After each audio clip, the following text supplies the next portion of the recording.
श्री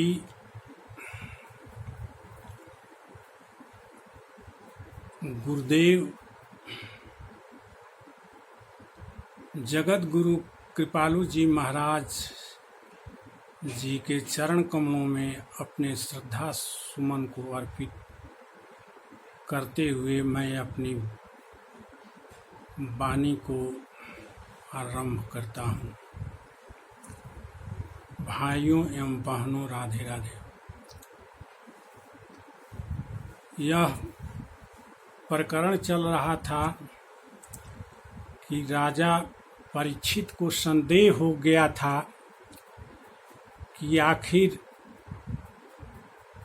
सांसारिक औरतों जैसा ही गोपियां भगवान कृष्ण से प्रेम की थीं। उनको यह जानकारी नहीं था कि मैं भगवान से प्रेम किया हूँ।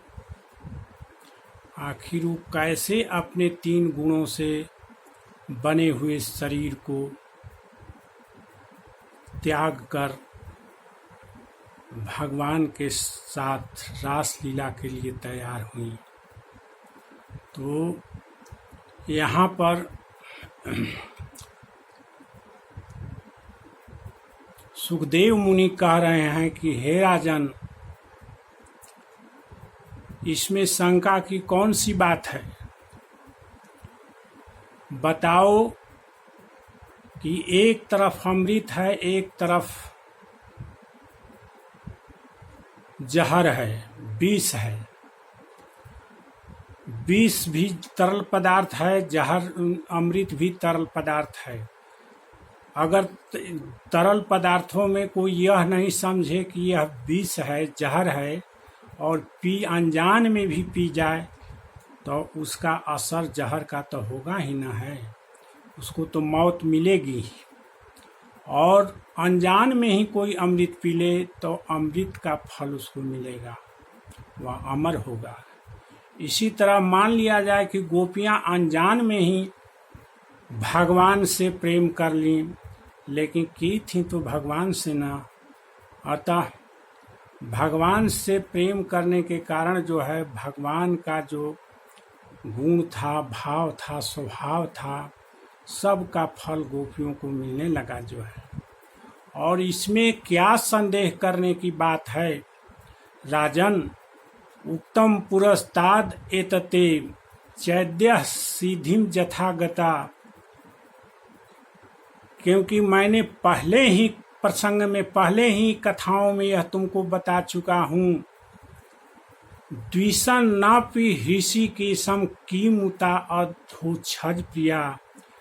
मैंने पहले ही यह बता चुका हूँ कि चेदी नरेश शिशुपाल भगवान कृष्ण में बैर की भावना रखता था।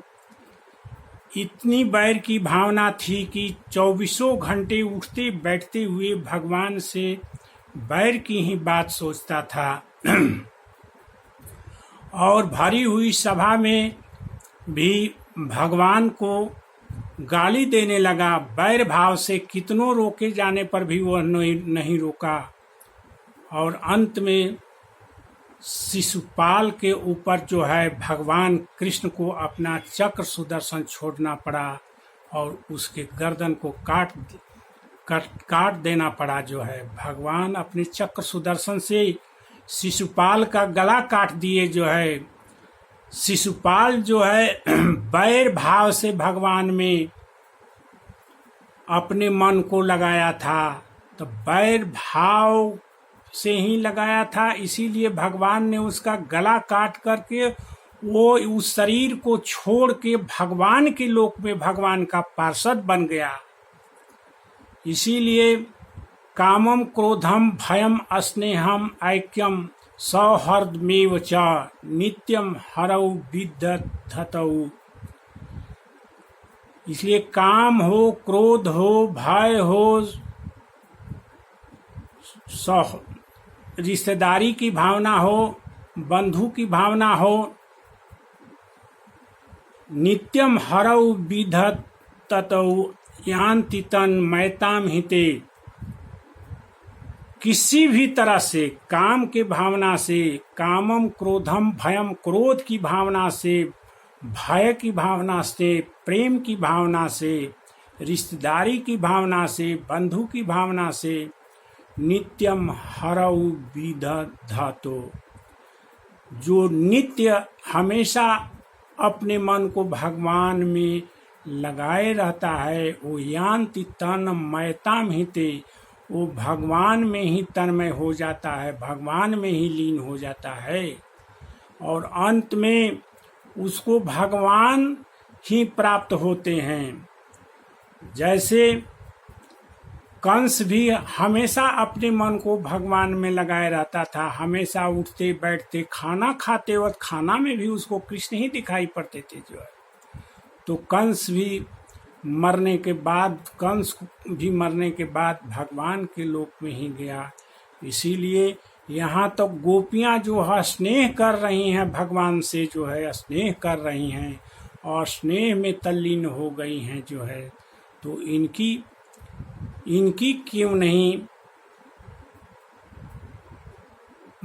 भगवान में रुचि होगी।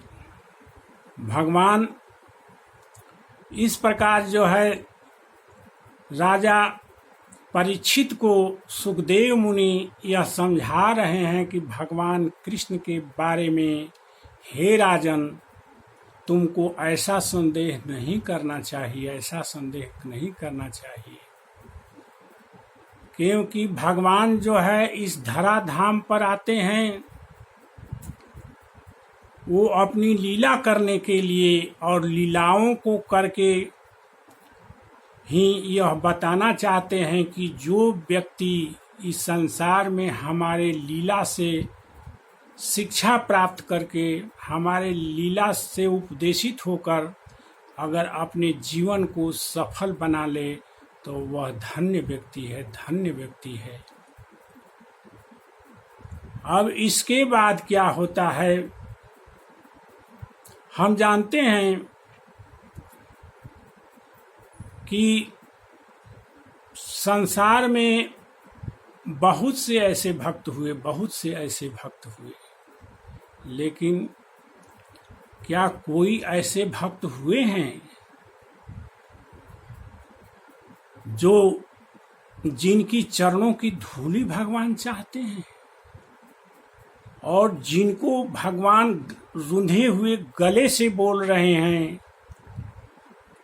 कि आए गोपियां, मैं तुम्हारा हमेशा ऋणी रहूंगा, तुम्हारा ऋण से तुम्हारे ऋण से मैं कभी भी उऋण नहीं होऊंगा। इस सृष्टि में, ब्रह्मांड में कौन ऐसा भक्त है जिसके साथ भगवान रास लीला किए हों, भगवान का आलिंगन प्राप्त हो, उसमें भी जीव के साथ भगवान रास लीला कर रहे हैं, जो सारे ब्रह्मांड के रचयिता हैं और जिनके डर से जो है सारे देवता पितर कोई भी हों सब लोग थर थर कांपते हैं, जो है वो भगवान गोपियों के चरणों की धूली मांग रहे हैं, चरणों की धूली।